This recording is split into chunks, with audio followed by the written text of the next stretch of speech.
mediocridade nos atrai. Ela procura nos capturar. Dentro da inércia, na suposição newtoniana de que um corpo, ele tende, né, ao movimento, enquanto não houver uma força contrária que o faça estacionar, a lei da inércia mais direta acaba invertendo, né? Qualquer um de nós tende à paralisação, a menos que haja alguma coisa que nos impulsione numa direção que nos tire daquele ponto. É claro que eu gosto sempre de lembrar uma história que é algo que marca um pouco, né, essa condição daquilo que é excelente. Eu não dirijo, eu não tenho nem carteira de motorista, não tenho habilitação, e eu não dirijo porque eu não quero. Eu não desejo fazê-lo. Tem gente que diz, mas você não dirige? Eu digo, eu não dirijo, não boto ovo, não fabrico rádio. Tem um monte de coisa que eu não faço. E porque eu não dirijo, vez ou outra, há pessoas que vêm para cima de mim com essa história, e eu contei isso outro dia. Há um deputado federal que não gosta de mim e vice-versa. Eu estava no saguão do aeroporto de Congonhas e ele, à distância, gritou, sabendo que eu não dirijo, para me provocar, falou assim, e aí, professor, bem alto, continua sem dirigir? Falei, continuo. E o senhor, quantos livros lançou esse ano? Ele falou, nenhum. Eu falei, eu lancei 2. Como que o senhor sabe dirigir e não sabe escrever livro? Obviamente que o argumento meu era canalha contra a canalice dele. Mas servia para mostrar o quanto que às vezes pode ser. Tem coisa que eu não faço. Por exemplo, eu não tenho WhatsApp. Não é que eu não uso, eu uso o da Cláudia, certo? Mas eu não tenho. Olha que coisa. Por que eu digo isso? Porque um garçom excelente marca um pouco uma história que eu vou contar e que aconteceu comigo e com o Fernando, que está sentado aqui, né? E que é alguém que eu ando com ele, ele dirige faz mais de um quarto de século. Ele que dirige, eu vou ao lado, né? Com o olho aberto, o outro fechado, né? E uma das coisas boas é que acho que uns 15 anos, nós fomos um dia até São João da Boa Vista, tinha uma palestra lá às 8 horas da noite, saímos de São Paulo, sabem o quanto que a cidade é uma cidade na fronteira com Minas Gerais, por uma estrada ótima para chegar lá, que é a SP-340, né? Só que a gente saiu de São Paulo, com aquele trânsito que a capital tem, às 4 horas da tarde, para chegar lá com tempo, o negócio é que no caminho o trânsito enroscou, não deu para parar na estrada para comer nada antes de chegar lá, eu já cheguei direto para a palestra, consegui apenas passar no banheiro, já comecei falando. Tudo terminou às 10 horas da noite, seria a hora de comer alguma coisa a mais.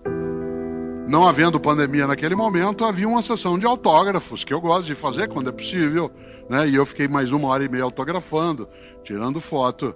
Deu 11h30 da noite, a gente, com uma fome danada, saímos, imaginando que a gente iria comer na estrada. Só que não havia nada aberto na estrada. E a gente veio pela SP-340 até a Dom Pedro direto para a Bandeirantes. 2 da manhã a gente entra na Bandeirantes, nada aberto. De repente a gente vê um posto de gasolina com a luz acesa no restaurante. Fernando alternou para dentro. Assim que a gente saiu do carro, eu fui, encostei no balcão, tinha uma estufa com os bolinhos. Eu falei pro garçom, o senhor nos dá esse bolinho? E ele falou, Deus, se fosse o senhor, não comia não.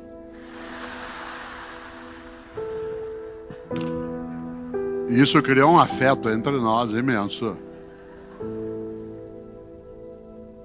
Qual seria a obrigação dele? Vender. Mas não é vender a qualquer custo. A ideia é da ética, da responsabilidade. Não apenas fazer bem feito, fazer certo o bem feito e fazer o bem feito certo. Ele estava mostrando a câmera, estava mostrando o Fernando agora. Aliás, eu já dormi mais com o Fernando do que com a Cláudia, certo? Porque enquanto ele dirige, eu vou dormindo, às vezes. E uma das coisas boas é que a tarefa do garçom era uma obrigação. Qual seria o passo seguinte? Ele dizia, olha, não tem o que fazer. Aí a gente falou assim, por favor, então dá para fazer um misto quente para cada um? Ele falou, olha, como vocês notaram, a cozinha já está fechada e não tem mais o que fazer, porque o cozinheiro já foi embora. Ele poderia parar aí, teria cumprido a obrigação. Na sequência, a recusa, a mediocridade e a excelência começa a entrar em campo.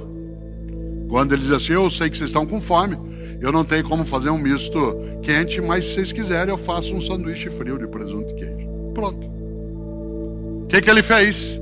Indicou uma alternativa. Eu digo assim, mas e se ele não chega a isso? Eu digo, mas não dá, eu faço o que eu posso. Não é comigo.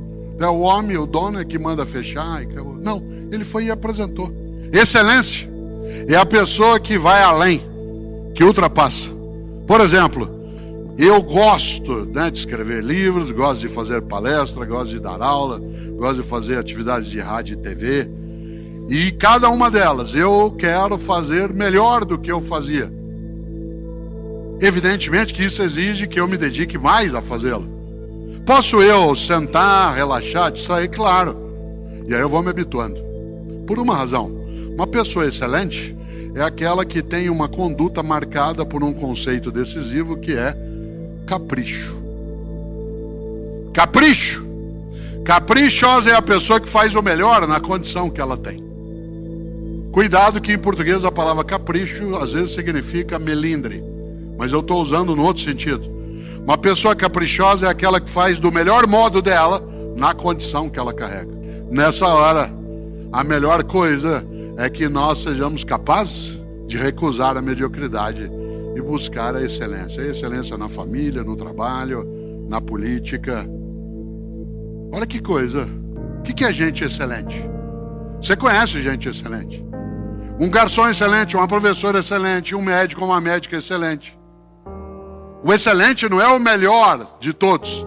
É aquela pessoa que naquilo que faz é a melhor no que ela consegue de ação. Agora eu vou usar uma expressão que pode parecer estranha. Uma pessoa excelente é aquela que faz mais do que a obrigação.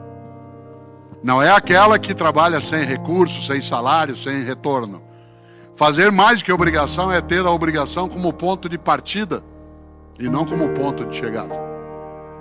Uma pessoa excelente é aquela que parte da obrigação e não chega até ela. A obrigação é de onde ela sai, não onde ela retorna. Nesse sentido, você conhece.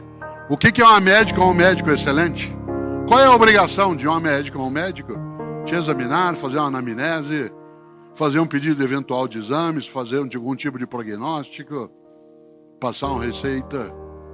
O que é uma pessoa que você admira, que é aquela que é excelente, você já teve médicos e médicas assim, é aquela que faz mais do que obrigação, isto é, ela se interessa por você.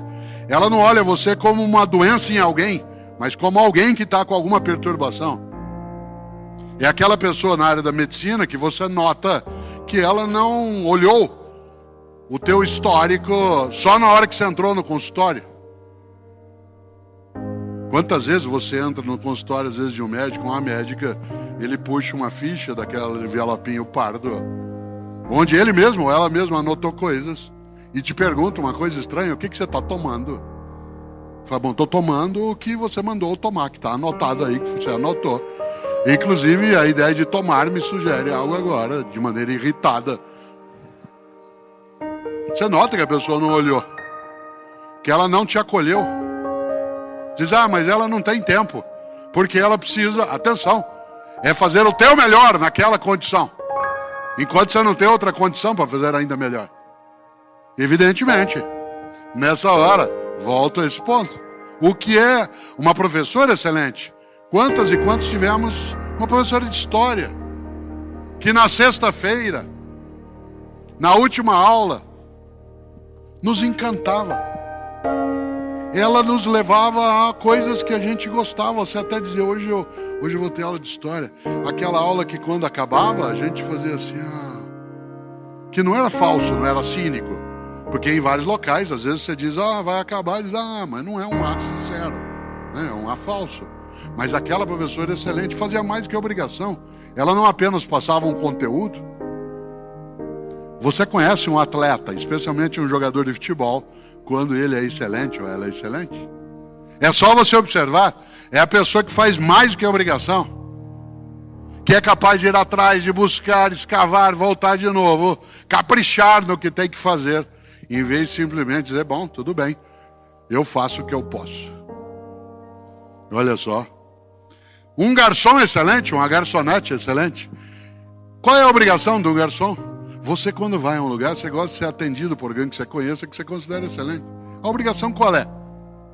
A obrigação é te receber, indicar um lugar, anotar teu pedido, trazer as coisas, trazer a conta, o cafezinho. O que é um garçom excelente? Aquele que faz mais do que a obrigação. Mas ele faz porque ele quer receber. alguma gorjeta? Não necessariamente. É aquela pessoa, por exemplo, que não consegue não fazer o melhor na condição que ela está. Ela, inclusive, acha que seria ofensivo não fazê-lo.